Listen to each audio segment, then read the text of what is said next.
అసలు ఏం జరిగింది? 800 ఏళ్ల తర్వాత సోమనాథ ఆలయం నేలమాళిగలు తెరిచినప్పుడు లోపల కనిపించిన దృశ్యాన్ని చూసి అందరూ ఎందుకో ఆశ్చర్యపోయారు. సముద్రపు అలలు శబ్దాల మధ్య గంభీరంగా నిలబడిన ఒక ఆలయం. దానిని చూసి నేటికి ప్రజలు గర్వంతో తల వంచుతారు. కానీ ఈ ఆలయం కింద వందల ఏళ్లుగా ఒక తలుపు మూసి ఉంచబడింది. దాని గురించి మాట్లాడటానికి నేటికి ప్రజలు భయపడతారు. ఆ తలుపు లోపల ఏదో ఉంది. అది చూసిన తర్వాత ఎవరైనా నిశ్శబ్దంగా ఉండిపోతారని, భయపడిపోతారని చెప్పుకుంటారు. నేటికి 800 నుండి 1000 ఏళ్ల క్రితం సోమనాథ ఆలయాన్ని ధ్వంసం చేయడానికి ఎన్నో ప్రయత్నాలు జరిగాయి. మొట్టమొదటిగా మొహమ్మద్ గజనీ సోమనాథ ఆలయంపై దాడి చేశాడు. అతడు ఆఫ్ఘనిస్తాన్ నుండి సైన్యాన్ని తీసుకొని వచ్చాడు.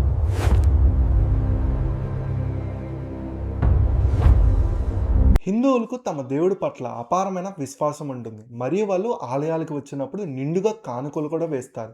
ఈ విషయం తెలుసు కాబట్టే అతను ఆలయాల్ని దోచుకోవాలనుకున్నాడు. అతను భారతదేశం వచ్చినప్పుడు అతని దగ్గర చిల్లి గవ్వ కూడా లేదు. అందుకనే అతను సనాతన ధర్మం యొక్క ఆలయాల్ని లక్ష్యంగా చేసుకోవడం మొదలుపెట్టాడు. ఆ సమయంలోనే ప్రథమ జ్యోతిర్లింగమైన సోమనాథ ఆలయం యావత్ భారతదేశంలోనే అతిపెద్ద మరియు చారిత్రక ఆలయం. అందుకే మొహమ్మద్ గంజీని సోమనాథ్ ఆలయంపై దాడి చేసి ఆలయ సంపదనంతా దోచుకున్నాడు. ఆలయాన్ని ధ్వంసం చేశాడు. శివలింగాన్ని ఖండించాడు. ఇది సోమనాథ్ ఆలయంపై జరిగిన మొదటి దాడి. కానీ ఈ దాడి ఇక్కడితో ఆగలేదు. ఆలయం మళ్ళీ నిర్మించబడింది, మళ్ళీ కూల్చబడింది. ఇలా దాదాపు 4 నుండి 5 సార్లు జరిగింది. సోమనాథ ఆలయాన్ని పెద్ద ఎత్తున కూల్చివేశారు మరియు ప్రతిసారి హిందూ రాజులు దాన్ని మళ్ళీ నిర్మించారు. కానీ నిజం ఏమిటంటే సోమనాథ ఆలయాన్ని మళ్ళీ కూల్చారు. కానీ ప్రతిసారి దాన్ని కూల్చిన వారి కంటే నిర్మించే వారే ఎక్కువ మొండిగా ఉండేవారు. కానీ ఎప్పుడెప్పుడు సోమనాథ ఆలయాన్ని కూల్చారో దాని చారిత్రక వైభవాన్ని కూడా కాపాడటం కోసం చాలాసార్లు ఆలయ పూజారులు శివలింగాన్ని తీసుకొని లోతైన బావిలోకి దూకేసేవారు. మరికొన్నిసార్లు ఆలయ చారిత్రకతను కాపాడటానికి మరియు సాక్ష్యాలను సురక్షితంగా ఉంచటానికి కొంతమంది పండితులు తమ ప్రాణాల్ని పణంగా పెట్టారని మరియు చనిపోయే ముందు ఎటువంటి పని చేసేవారంటే ఆ కారణంగా ఈ ఆలయం ఎప్పటికీ చరిత్ర పుటల్లో నమోదైపోయింది. ఈ పూజారులు నేలమాళిగల ఆలయానికి సంబంధించిన అటువంటి కీలక వస్తువులను ఉంచారు. నిజంగానే 1000 ఏళ్ల నాటి సనాతన హిందూ దేవాలయాన్ని మరియు ప్రథమ జ్యోతిర్లింగాన్ని కేంద్రంగా నిరూపితమవుతుంది. ఎందుకంటే తరచుగా ఆ సమయంలో ఆలయాల్ని కూల్చే ఆ స్థలంలో మసీదును నిర్మించేవారు. అందుకే సోమనాథ ఆలయం పూజారులు చనిపోతూ ఈ నిర్ణయం తీసుకున్నారు. కానీ ఈ నేలమాళిగలు తెరిచిన రోజు అందరూ స్పృహ తప్పిపోతుందని, సోమనాథ ఆలయానికి సంబంధించిన అటువంటి రహస్యం అందరి ముందుకు వస్తుందని, అది అందరి నోళ్లను ముయిస్తుందని వారు ఊహించలేదు. సో ఈ వీడియోలో ఆ రహస్యం పైన తెర తొలగిపోతుంది. సో ఫ్రెండ్స్, మొట్టమొదటిగా బాబా సోమనాథ్ యొక్క నిజమైన భక్తులందరూ ఈ వీడియోని లైక్ చేసి కామెంట్ బాక్స్లో హరహర మహాదేవ్ అని తప్పకుండా రాయండి. ఫ్రెండ్స్, అమెరికాలోని నాసాలో పనిచేస్తున్న సోమేష్ అగర్వాల్ దేవుణ్ణి అస్సలు నమ్మేవారు కాదు. చిన్నతనంలో భారత్లో జన్మించిన చదువు కోసం అమెరికాకి వెళ్ళిపోయారు. అమెరికాలో సైంటిస్ట్ చదువు చదివి అక్కడే నాసాలో సైంటిస్ట్గా పనిచేసేవాళ్ళు. ఆయన మనసులో సనాతన ధర్మం కానీ దేవుడికి కానీ ఎటువంటి స్థానం లేదు. ఆయన కేవలం తన విజ్ఞానాన్ని మాత్రమే సర్వస్వంగా భావించేవారు మరియు సైన్స్ మాత్రమే ఆయనకి అతిపెద్ద ఆధారం.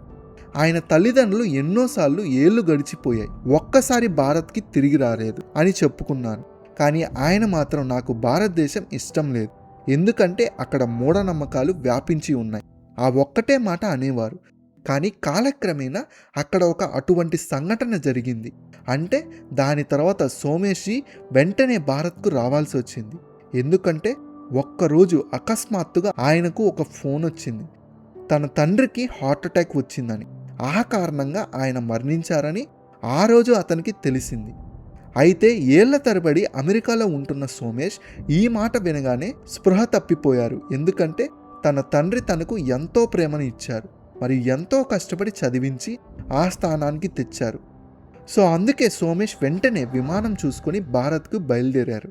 వారు గుజరాత్లోని జూనాగఢ్లో నివసించేవారు. జూనాగఢ్ చేరుకున్నాక తండ్రి అంత్యక్రియలను నిర్వహించారు మరియు అంత్యక్రియలు అయిన మరుసటి రోజే విమానంలో మళ్ళీ అమెరికా వెళ్ళిపోవాలని అనుకున్నారు. కానీ ఆయన తల్లి సోమేష్ను ఆపి, నువ్వు నీ తండ్రి చివరి కోరిక తీర్చకుండా తిరిగి అమెరికాకు వెళ్ళలేవు అని చెప్పింది. అయితే ఆ మాటలు వినగానే సోమేష్ అసలు తండ్రి గారి చివరి కోరిక ఏమిటి అని అడిగారు. అప్పుడు తల్లి, నీ తండ్రి తన పూర్తి జీవితాన్ని బాబా సోమనాథ్ అంకితం చేశారు. చిన్నతనం నుండి ఆయన అనన్య భక్తుడు మరియు తన తరతరాలు పూర్వీకులు కూడా ఆ ఆలయ రక్షణలో మరియు మొఘల్ ఆక్రమణదారుల నుండి ఆ ఆలయాన్ని కాపాడటంలో ఎంతో ప్రయత్నం చేశారు. నీ తండ్రి కూడా వారంలో 2 నుండి 3 రోజులు సోమనాథ్ ఆలయానికి వెళ్ళేవారు. ఎందుకంటే జునాగఢ్ నుండి సోమనాథ్ ఆలయం కేవలం 85 కిలోమీటర్ల దూరంలోనే ఉంటుంది. అటువంటి పరిస్థితుల్లో సోమేష్ తండ్రి గారి అప్పుడప్పుడు వారంలో 2 నుండి 3 సార్లు సోమనాథ్ వెళ్ళేవారు. అక్కడ సేవ చేసేవారు మరియు ఆయనకి ఒకే ఒక కోరిక ఉండేది. జీవితంలో ఎప్పుడైనా ఆయన మరణిస్తే ఆయన అస్థికలను సోమనాథ్ మహాదేవుడి సముద్రంలోనే నిమజ్జనం చేయాలని అనే చివరి కోరిక ఉంటుంది. అయితే సోమేష్ ఈ మాటను వినగానే ఆందోళన చెందారు. ఎందుకంటే ఆయనకు తన పని మీద ఎంతో చింత ఉండేది. ఆయన చాలా కష్టం మీద సెలవు తీసుకొని భారత్ వచ్చారు. కానీ ఆయన తల్లి ఆయన కట్టుబడి ఉంచి, నీవు నీ తండ్రి చివరి కోరిక తీర్చాలి, ఆ తర్వాతే నువ్వు ఎక్కడికైనా వెళ్ళాలంటూ సూచించింది.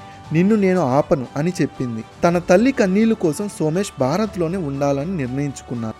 కానీ భారత్ వాతావరణం ఆయనకి అస్సలు నచ్చలేదు. అసిద్ధ విసర్జన, పూజ పదార్థాలు, ఇక్కడ వరకు ఆఖరికి ఆయన బాబా సోమనాథ్ కూడా నమ్మేవారు కాదు. అయితే మొదట్లో సోమనాథ్ మహాదేవుడు సోమేష్ని తన భక్తుడిగా మార్చుకోబోతున్నారని ఎవ్వరూ ఊహించలేదు. ఎందుకంటే ఆయనతో ఒక అటువంటి లీలను చేయబోతున్నారు. అంటే అది ఆయన్ని ఎప్పటికీ సనాతన ధర్మం పట్ల అంకితం చేసేలా చేస్తుంది.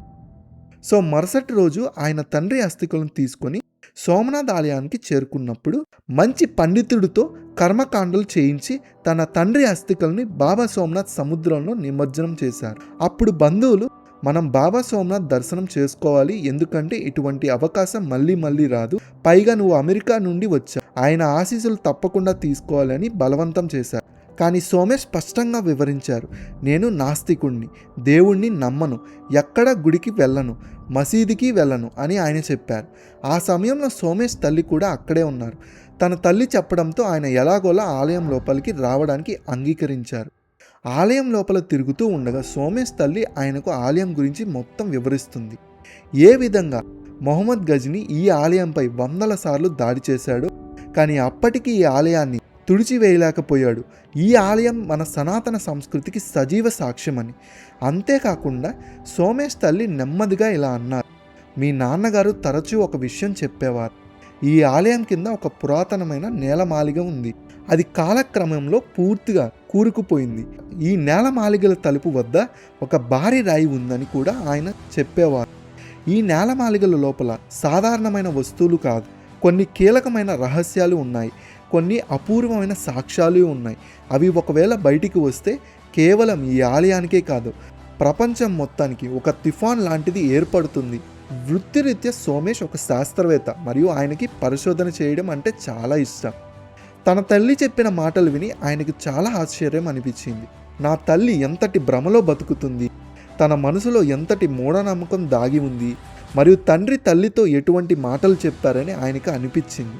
అయితే అంతేకాకుండా ఒకరోజు నేను అలా నేలమాళిగను తెరిస్తే ఆ రాయిని అక్కడి నుండి తొలగిస్తే మరియు ఆ నేలమాళిగల సత్యాన్ని అందరి ముందుకు తెస్తే ఈ మాటలన్నీ అబద్ధమని, కేవలం మూఢనమ్మకంతో కూడి ఉన్నాయని పూర్తిగా నిరూపితమవుతుంది. కానీ సోమేష్ తాను చేయబోయే పని తనకే కాదు, ప్రపంచం మొత్తానికి స్పృహ తప్పిస్తుందని మరియు తనని భగవంతుడి అనన్య భక్తుడిగా మార్చేస్తున్నాడని ఊహించలేదు. ఎందుకంటే తన తల్లి మాటలు విన్న తర్వాత సోమేష్ ఈ విషయాన్ని ఆలయంలో కొందరికి ముఖ్య పూజారులతో చర్చించుకున్నారు. ముఖ్యంగా ఆలయం కింద ఇప్పటికే తెరవబడిన ఒక నేలమాళిగల గురించి ఆయనకి తీవ్రమైన ఆసక్తి కలిగింది. గత 800 సంవత్సరాలుగా మూసి ఉన్న ఆ గది లోపల అసలు ఏమి దాగి ఉంది, ఎందుకు ఇప్పటి వరకు దాన్ని ఎవ్వరూ తెరవలేదు అనే ప్రశ్నకు సమాధానం తెలుసుకోవాలనుకున్నారు. అప్పుడు ఆలయ పూజారులు గంభీరంగా ఇలా అన్నారు, మా పూర్వీకులు ఈ తలుపుని ఎప్పుడూ తెరవాలని అనుకోలేదు, ఎందుకంటే దాని లోపల ఒక అత్యంత లోతైన రహస్యం దాగి ఉందని వారు నమ్మేవారు. అది ఒకవేళ బయటకు వస్తే చూసే వారందరికీ స్పృహ తప్పుతుందని హెచ్చరించారు. ఆ నేలమాళిగను తెరవడానికి మాకు ధైర్యం లేదు, ఎక్కడైనా శాపం తగులుతుందో లేదా ఏదైనా అనుభవం జరుగుతుందో అని భయం మమ్మల్ని ఆపుతుంది. ఒక తప్పు నిర్ణయం వల్ల రాబోయే తరాల మీద కష్టాలు పర్వతం కూలబోతుందేమో అన్న ఆందోళనతో ఆ తలుపు ఇప్పటికీ మూసివేసి ఉంది. కానీ సోమేష్ ఒక శాస్త్రవేత్త కాబట్టి ఇవన్నీ నమ్మలేదు. ఆయన కేవలం సత్యాన్ని ముందుకు తేవాలనుకున్నారు. ఆయన ఆలయ పూజారుల నుండి అనుమతి తీసుకొని ఇలా చెప్పారు: నేను నాసా యొక్క ముఖ్య శాస్త్రవేత్తను మరియు ఈ ఆలయంపై పరిశోధన చేయాలనుకుంటున్నాను. ఏ సత్యం బయటకు వచ్చినా నేను దాన్ని ప్రపంచం ముందుకు ఉంచుతాను. దీనివల్ల సోమనాథ్ ఆలయం వైభవం పెరుగుతుంది మరియు దీని పేరు చరిత్ర పుటల్లో ఇంకా సవర్ణ అక్షరాలతో రాయబడుతుంది. ఈ మాట విన్న తర్వాత ఆలయ పూజారులు సోమేష్కు ఆ నేలమాలుగులు తెరవడానికి దాని దగ్గరికి వెళ్ళడానికి అనుమతిచ్చారు. అక్కడ చమత్కారం చూసి సోమేష్ భయపడి పారిపోతారని అందరూ అనుకున్నారు. కానీ ఆయన తన కుటుంబంతో కింద బేస్మెంట్ వరకు చేరుకున్నప్పుడు అక్కడ చాలా శిథిలాలు పడి ఉన్నాయని మరియు ఒక తలుపు ముందు విశాలమైన రాయి ఉంచబడిందని ఆయనకు కనిపించింది. ఆ తలుపును ఎవ్వరూ తెరవకూడదని ఎవరో కోరుకుంటున్నారని అనిపించింది. కానీ ప్రశ్న ఏంటంటే ఆ రాయిని అక్కడ ఎవరుంచారు? ఎవరైనా ఆ సత్యం బయటికి రాకుండా ఆపాలని అనుకున్నారా? అయితే చివరికి ఎలాగోలా అందరూ సహాయంతో ఆ విశాలమైన రాయిని తొలగించారు మరియు తలుపు ఏళ్ల తరబడి మూసి ఉండటం వల్ల చాలా గట్టిగా అయిపోయింది. దాన్ని తెరవడం అంత సులభం కాదు. ఎన్నో ప్రయత్నాలు చేసినా ఆ తలుపు తెరుచుకోవడం లేదు. సోమేష్ ఎంతో ప్రయత్నించారు కానీ తలుపు పేరుకే తెరుచుకోవడం లేదు. అప్పుడు ఆలయ పూజారి ఒకరు ధైర్యం చేసి ముందుకు వచ్చి అందులో కొన్ని దివ్య మంత్రాలను పఠించారు. దివ్య మంత్రాలు చమత్కారంతో ఆ తలుపులో కొంత శీతలం మరియు తేమ ఉంచాయి. ఈ దృశ్యం చూసి సోమేష్ హోష్ కూడా ఎగిరిపోయాయి. ఎందుకంటే ఇది సనాతన ధైర్యం, వైదిక మంత్రాల ప్రభావం. ఇది సైన్స్ను కూడా సవాలు చేసి మంత్ర జపశక్తితో చివరకు 800 ఏళ్ల తర్వాత సోమనాథ్ ఆలయం ఆ నేలమాలుగను తెరిచారు. కానీ లోపల అందరూ చూసి అందరూ స్పృహ కోల్పోయారు. ఎందుకంటే కొందరు లోపల చాలా బంగారం ఉంటుందని నమ్మారు, ఇంకొందరు లోపల చాలా నిధి ఉంటుందని అనుకున్నారు. కానీ వాస్తవానికి లోపల లభించింది వీటన్నిటికంటే బరువైనది మరియు వీటన్నిటికంటే విలువైనది. సోమనాథ్ ఆలయ నేలమాలుగుల్లో కొన్ని అటువంటి రాళ్ళు లభించాయి. అంటే వాటిపై ప్రాచీన భారత ఆలయాల్లో ఉండే అటువంటి చక్కడాలు ఉన్నాయి. అక్కడ స్తంభాలు విరిగిపోయిన ఆధారాలు ఉన్నాయి. అవి ఆ ప్రదేశంలో ఒకప్పుడు ఒక విశాలమైన సజీవ ఆలయం ఉండేదని స్పష్టంగా చెప్పబడుతుంది. వాస్తవానికి ఇది ఏ నేలమాలుగులు కాదు, అది అణుచివేయబడడానికి చరిత్ర. మరియు అత్యంత భయంకరమైన విషయం ఏంటంటే ఈ అవశేషాలు ఏదో ఒక దాడికి సంబంధించినవి కావు. మొట్టమొదట మొహమ్మద్ గజనీ ఆలయాన్ని కూల్చి దోచుకున్నప్పుడు ఆ తర్వాత హిందూ రాజులు మళ్ళీ ఆలయ నిర్మాణం చేయించారు. కానీ మళ్ళీ ఆలయాన్ని కూల్చారు మరియు మళ్ళీ ఆలయాన్ని నిర్మించారు. ఈ ఆలయ అవశేషాలు ఉన్నాయి. ఏవైతే పదే కూల్చబడ్డాయో చరిత్ర ఈ సత్యాన్ని అందరి ముందుకు తెస్తుంది. ఆలయాన్ని పదే కూల్చారు. ఆ కారణంగా దాని అవశేషాలు కింద భూమిలో పూడిపోయాయి మరియు ఆ అవశేషాల పైన మళ్ళీ కొత్త ఆలయ నిర్మాణాలు జరిగాయి. దీని అర్థం నిజమేంటంటే ఈ ఆలయ నేలమాలుగులు అత్యంత ప్రధానమైనవి మరియు అసలైన 1000 ఏళ్ల నాటి సోమనాథ్ ఆలయ అవశేషాలు ఉన్నాయి. అవి దెబ్బతిన్నవి, కానీ మొఘల్ ఆక్రమణదారులు ఈ ఆలయంపై దాడి చేశారని ఖచ్చితంగా గ్యారంటీ ఇస్తున్నాయి. ఈ సత్యం అందరి ముందుకు వచ్చినప్పుడు అందరూ స్పృహ తప్పిపోయారు. ఎందుకంటే సోమనాథ్ ఆలయాన్ని కేవలం కూల్చడమే మాత్రమే కాదు, దాని ఆత్మను భూమి లోపల పాతి పెట్టారని అందరికీ అర్థమైంది. సో అలా 800 ఏళ్ల తర్వాత ఆ మూసివేసిన పొరలు తెరుచుకున్నప్పుడు చరిత్ర స్వయంగా సాక్ష్యంగా నిలిచింది. సోమనాథ్ ఆలయంతో నిజంగా ఏం జరిగిందో చెప్పేందుకు ఈ నేలమాలుగుల లోపల ఉన్నవే ఏవి ఊహలు కావు. అక్కడ పూజకు సంబంధించిన చిహ్నాలు ఉన్నాయి, ప్రాచీన నీటి పారుదల వ్యవస్థలు ఉన్నాయి, అలాగే ఒక ప్రత్యేకమైన నిర్మాణం శైలి ఉంది. ఈ నిర్మాణం చూస్తే స్పష్టంగా ఒక విషయం అర్థమవుతుంది: ఇది తర్వాత కాలంలో నిర్మించినది కాదు, ఇది మూల ఆలయానికి చెందిన అసలైన గుర్తింపు. చరిత్ర పుస్తకాల్లో అంతా పూర్తిగా తుడిచిపెట్టేశారు అని రాసి ఉన్న మాటలు సగం సత్యమే. నిజానికి చాలా భాగాన్ని నాశనం చేశారు, కానీ మిగిలిన వాటిని జాగ్రత్తగా అణుచివేశారు, దాచిపెట్టారు. ఎందుకంటే రాబోయే తరాలు ప్రశ్నించకూడదు, నిజాన్ని వెతకూడదు అనే ఉద్దేశంతోనే అందులో దాగి ఉంది. సోమేష్ ధైర్యంగా ఆ తలుపు తెరిచిన క్షణంలో ఒక్క విషయం అందరికీ స్పష్టమైంది: 800 ఏళ్ల మూసి ఉన్న ఈ నేలమాలుగులు ఏ రహస్య గది కాదు, అది ఒక సాక్ష్యం. మన నాగరికతను కూల్చివేశారని చెప్పే మానవ సాక్ష్యం. వారు ఎన్నో ధ్వంసం చేశారు, కానీ అన్నిటినీ తుడిచివేయలేకపోయారు. ఎందుకంటే నిజం ఎంతకాలం దాచినా చివరికి వెలుగులోకి రావాల్సింది. సోమేష్ కూడా మొదట్లో ఈ సాక్ష్యాలన్నీ చూసినప్పుడు ఆయన కూడా స్పృహ తప్పిపోయారు. కానీ ఇంతలోపే ఒక విరిగిపోయిన స్తంభం వెనక నుండి ఒక పాము బయటికి వచ్చి సోమేష్ కాళ్ళపై కూర్చుంది. అది చాలా విషపూరితమైన మరియు భయంకరమైన కోబ్రా పాము. సోమేష్ చదువుకున్న వారు కాబట్టి అత్యంత విషపూరితమైన పాము కరిచిందని ఆయనకు తెలుసు. అకస్మాత్తుగా అక్కడ నుండి వారందరూ భయపడిపోయారు. ఆలయ చరిత్ర చరిత్రతో చెలగాటమాడితే ఇలాగే జరుగుతుందని అందరూ అనసాగారు. ఆయన బంధువులు వెంటనే ఆయన్ని ఆసుపత్రికి తీసుకొని వెళ్ళారు. కానీ ఆసుపత్రి అక్కడి నుండి 10 కిలోమీటర్ల దూరంలోనే ఉంది మరియు సోమేష్ చాలా విషపూరితమైన పాము కరిచింది. అయితే ఆ సమయంలో ఆయన కన్నీళ్లతో నిండి కళ్ళతో ఇలా అన్నారు, అమ్మా, మీ అందరికీ నేను హృదయపూర్వకంగా క్షమాపణలు చెప్పుతున్నా. నీ విశ్వాసాన్ని, మీ భావాల్ని అర్థం చేసుకోకుండా నేను వాటిని ఆటలాడాను. అందుకే ఈ శిక్ష నాకు దక్కింది. నేను బతుకుతానని కూడా నాకు నమ్మకం లేదు. కానీ ఒకవేళ ఆ మహాదేవుడు నన్ను కాపాడితే నా జీవితం నేను ఆయన భక్తుడినే జీవిస్తాను. అయితే అదే రోజు ఆయన తల్లి సోమనాథ్ ఆలయానికి వెళ్ళి అక్కడ నుండి ఒక పవిత్రమైన బిల్వపత్రాన్ని తీసుకుని వచ్చింది. సోమేష్ చికిత్స పొందుతున్న ఆసుపత్రిలో ఆయన బెడ్డుపై దిండు పక్కన ఆ బిలపత్రాన్ని భక్తితో ఉంచింది. డాక్టర్లు పరిస్థితి తీవ్రంగా ఉందని చెప్పారు.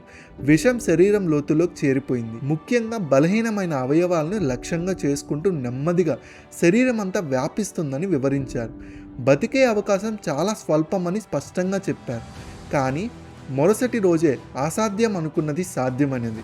మహాదేవుడు అనుగ్రహంతో విష ప్రభావం ఒక్క రోజులోనే తగ్గిపోయింది. శరీరం స్పందించసాగింది. అందులో అందరినీ ఆశ్చర్యంలో ముంచేస్తున్న ఆ క్షణం ఒక అద్భుతంలా మారింది. డాక్టర్లు కూడా ఆశ్చర్యంతో ఇలా చెప్పారు, ఇలాంటి విషయం ప్రతి కేసులో జరగదు.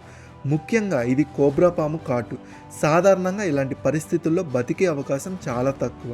కానీ ఇది నిజంగా అసాధారణమైన పరిణామం. అయితే ఆ రోజు నుంచి అది కేవలం ఒక వైద్య సంఘటనే కాకుండా మహాదేవుడి కరుణకు ప్రత్యక్ష సాక్షిగా అందరి మనసుల్లో నిలిచిపోయింది. ఒకవైపు ఆ తల్లి ఆశీస్సులు మరియు మరొక వైపు ఆ మహాదేవుడి పట్ల భక్తి సోమేష్ని కాపాడాయి. ఇదంతా బాబా బిల్వ పత్రం మహిమ అని తల్లి చెప్పినప్పుడు ఆయనకు కూడా చాలా ఆశ్చర్యం కలిగింది. కానీ తన జీవితం మహాదేవుడి ఆశీర్వాదమే అని ఆయనకు అర్థం చేసుకున్నాడు. మూర్ఖత్వం చేసినందుకు ఆయనకు శిక్ష దొరికింది. కానీ ఈ నేలమాలుగులు తెరుచుకోవడం వల్ల ప్రపంచం ముందుకు ఒక పెద్ద రహస్యం బయటికి వచ్చింది మరియు సోమనాథ్ ఆలయం ఎన్నో దాడులు ఎదుర్కొందో అందరికీ అర్థమైంది. ఈ నేలమాలుగల్లో లభించిన అవశేషాలపై చాలా పరిశోధనలు జరిగాయి, చాలా తనిఖీలు జరిగాయి. చాలా వాస్తవాలు 1000 ఏళ్ళ నాటివి, కొన్ని 500 ఏళ్ల నాటివి, మరికొన్ని 800 ఏళ్ల నాటివని కొనసాగాయి. ఎందుకంటే ఎన్నోసార్లు దాడులు జరిగాయి కాబట్టి ఎన్నో విభిన్న సంవత్సరాల అవశేషాలను నేలమాలుగులో లభించాయి. ఇవన్నీ సనాతన ధర్మ అజర్ అమరమని చెప్తున్నారు. ఎవరూ దానిని తుడిచివేయలేరు. ఈ మొత్తం సంఘటన గురించి మీరేమనుకుంటున్నారో కింద కామెంట్ బాక్స్లో ఖచ్చితంగా తెలియజేయండి. అలాగే ఎవరైనా మన వీడియో కానీ నచ్చినట్లయితే ఖచ్చితంగా లైక్ చేసి మీ ఫ్రెండ్స్ అండ్ ఫ్యామిలీకి షేర్ చేయండి. ఎవరైనా కొత్తగా చూస్తున్న వాళ్ళు సబ్స్క్రైబ్ చేసుకొని బెల్ ఐకాన్ ఆన్ చేసుకోండి. ఈ వీడియో చూస్తున్న ప్రేక్షకులందరికీ నా ధన్యవాదాలు.